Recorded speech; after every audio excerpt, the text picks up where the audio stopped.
welcome back to the next vlog. This one's a bit of a special one, and it's a very important one because ultimately Kilimanjaro would not be happening without all of my sponsors. But one of the first sponsors we were able to work alongside was the boots, the footwear. You're seeing that we've got a discount code. Make sure you check out that below. And the latest update that we've had from Vivo Barefoot is absolutely amazing. That 10% off that you will get goes directly towards the charity, towards the fundraising effort. So amazing thing that they're doing for us. But today I'm out walking in a few hours. It's about a 3 or 4 hour walk I've got to do today in my Vivo Barefoots, and I'll take you along with me. And while I'm bringing you along on my walk, we're going to dive in to a little bit of Stoicism, because who doesn't love a bit of philosophy on a YouTube channel? And as you can see, donning the British Heart Foundation top today. So it's just a multi-level benefit walk today. I'm also walking. The reason why I'm doing such a long walk today is in the training plan. Leon's got me set just getting time under my feet now, a few hours at the time.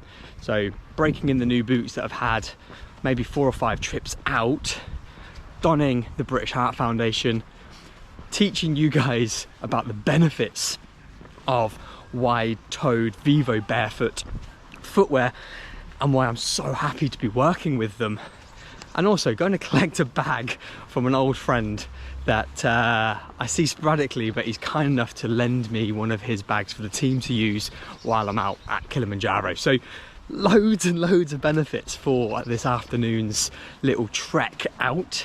Unfortunately, we're not in somewhere pretty like the Lake District or the Peak District. So the lesson goes, these ancient Stoics were reported in saying that hardship comes and goes. It comes in waves, whether it's an effect to your wealth or your health, the relationships, the people most close to you, your working life. Bad things are going to happen, and you've got more control about that than you give yourself credit for.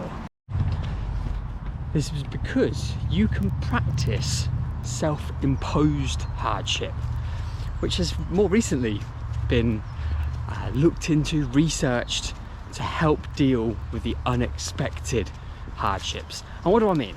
Training for things that are hard. We can use a marathon, for example. By going out and running, not necessarily is the hard thing. That is, but that's the thing you need to do to get better at running a marathon. So that's not so much a hard thing, that's an essential thing. But why do people struggle with these? Why are you not motivated? Why do you not want to swing your legs out of bed? That's because we give ourselves the easy way out. So we can simplify this really, really quickly. When you're out on a Saturday or a Sunday and you're about to go and do a long run and you really don't want to, the hard thing is not to just snooze your alarm. It's to get up when your alarm goes. Get straight in to your trainers, have a good breakfast. All of these things are hard because you know that they're the stepping stones into the run. And ultimately, by doing those hard things, you're more likely to be fitter and able to do the big hard thing, your marathon. So the Stoics were basically saying, do the small hard things to get used to when you're in the hard thing. When you're in mile 20 on your marathon, you're going to thank yourself for getting up at 6 o'clock in the morning and going for the run. That's the hard bit.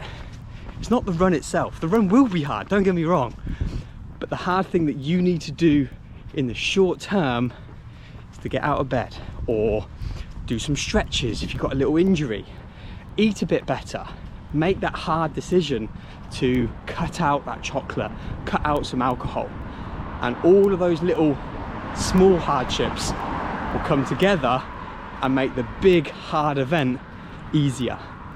And I really like that, and that's why ultimately I need to pick this bag up, and instead of just driving over, put these amazing Vivo Barefoots on and go and walk there. The walk I'm doing today is about 3/4 of one day on Kilimanjaro. If I can't lace my shoes up, put a British Heart Foundation top on and my layers, which ultimately I'm going to be wearing on the mountain, this is the easy bit right now. But guess what? I didn't really want to do it. I had an easier way out. I could have jumped in the car, drove over in a matter of 10 minutes and picked this up.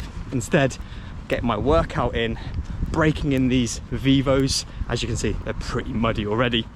They've had some good use, but going through and teaching you these little lessons that helps me, that I've learned personally, get fitter and stronger and harder. So hardship can be learned, I suppose, are what these Stoics are saying. We can coach ourselves to become better at dealing with the hardships, and in turn become better at when the unexpected, the unplanned hardships come in, because we've done the hard stuff. And another really thing that I just forgot to mention in that last little section, the hard stuff doesn't necessarily need to be goal specific. Say about getting up on your first alarm, I guess that's a really good one for a lot of people. But the new fad that's coming out all over are these cold baths, the health benefits that come along with it. Now, I do a cold shower and it sucks, but I do it because I feel amazing afterwards, and it's starting to get a little bit better during. But by doing that, making myself go through something that doesn't feel good in the moment, but I feel the benefits after, and I know I'm doing something that I don't want to do because it's good for me. And those decisions then leads us on to the second Stoic lesson that I want to teach you today. The quote goes, one to take ownership of one's thoughts, one's decisions. So basically, in the modern day spin, you as a person, whoever's watching this, can make your own decisions. You can think a certain way. So when these hardships come up, it's a very easy thing to fall into the comfortable, the instant reaction of feeling sorry for ourselves, the negative thought processes. I've been there, I'm sure you all guys have as well. The negative spiral that happens when something, it's not fair. Why did it happen to me? Those ideas. And what the Stoics are saying is, if it's not beneficial to you, don't think like that.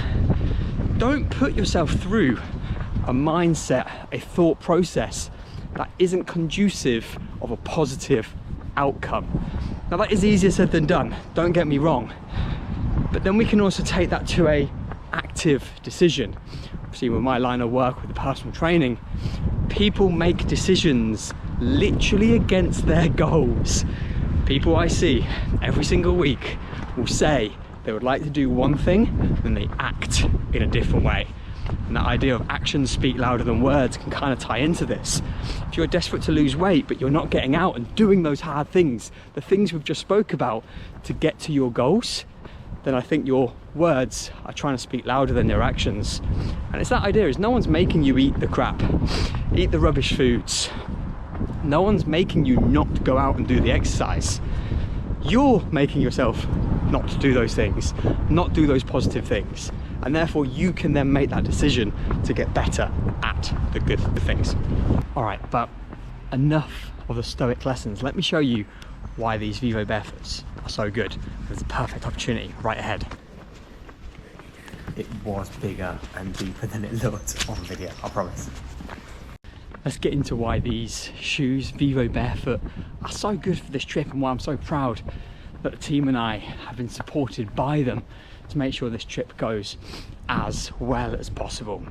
So from my point of view, and really where's beneficial for you guys also, is ultimately these are leather boots, fully leather, which makes them extremely water resistant, so we can walk through the puddles. We don't have to worry about hopping and jumping over things, certainly while I'm going backwards, but while you guys are out on your hikes and your walks yourselves, the weather resistance just adds a layer of quality to these. And the soles are Michelin made. Yeah, the Michelin tires have got involved with Vivo Barefoot and made soles really, really good. In fact, puncture resistance. So while you're out walking, hiking, you're walking on those sharp stones, your feet are super protected. And the protection's the one thing, but it's the support from the barefoot, the wide stance that these are offering, that ultimately makes them as good as they are. So with the wide feet, the fully water resistant uppers, the Michelin soles, they're just a no-brainer to be the best shoe for me while I'm out on the mountain, and ultimately for everyone else to get their day-to-day walking boots sorted out and get the best out of their hikes without without squeezing their toes, restricting their gait and their base, getting the most out of their strong feet muscles. Vivo Barefoot have got it all sorted out. So check it out below. Discount code is KILI10. You'll find that in the description. And remember, all of that 10% that you save goes towards the British Heart Foundation, which is just amazing. Some of the main concerns that people have with these flat foot, flat soles type shoes, and there are quite a few out there now, it's, you know, there's more science behind it than just one brand coming out with this crazy idea, is the lack of support. And I really disagree with this. Lack of support does not come from the shoe, it comes from your feet. And Vivo Barefoot offer training, exercise regimes to help strengthen those small, intricate but powerful muscles in your feet to make sure you get the most out of it. With all that being said, I would like to add on, these tracker boots that they've provided are incredibly supportive. They go up above my ankle. The Michelin sole really offers some support from the floor into my foot, and with the leather there's enough give and enough molding around my foot and my ankle that I feel supportive. Lots of lacing techniques to help keep you tight, but ultimately I feel very in and at one with the boot. And that's really what Vivo, I think, are all about. When you have these boots that are offering so much artificial support, almost putting your arches in the right place, making sure your toes are moving in the right way, rather than coaching you to get the feet moving well in the first place, you lose out on so many benefits. So you've got the element of support that some people are so desperate in need of. At the same time, you've got the connection, the natural movement your ankles, your feet, your toes are able to do. They're strong at doing. They need to move, they need to strengthen, and these boots allow both of them to happen at the same time, which is why we're out doing these long walks. It doesn't really matter if it's in a picturesque national park here or Kilimanjaro or just your local area like me. It's going to be nearly a 10-mile walk for me today. My feet feel amazing. It's really reassuring that my feet are being looked after while out on these long walks. So when I'm up on the mountain, I'm going to be supported, and you can get those benefits too. So just to finish up this vlog, basically very happy to have Vivo Barefoot on board with us. The team and I are incredibly grateful for having the support, and you'll see I finally found a field to put these to the test as we're finishing up here. Look at what I've got to try and get through at this point, but the Vivos are hacking it. Those soles are incredible. My feet are totally warm and dry, and we'll see you all next time for a vlog update.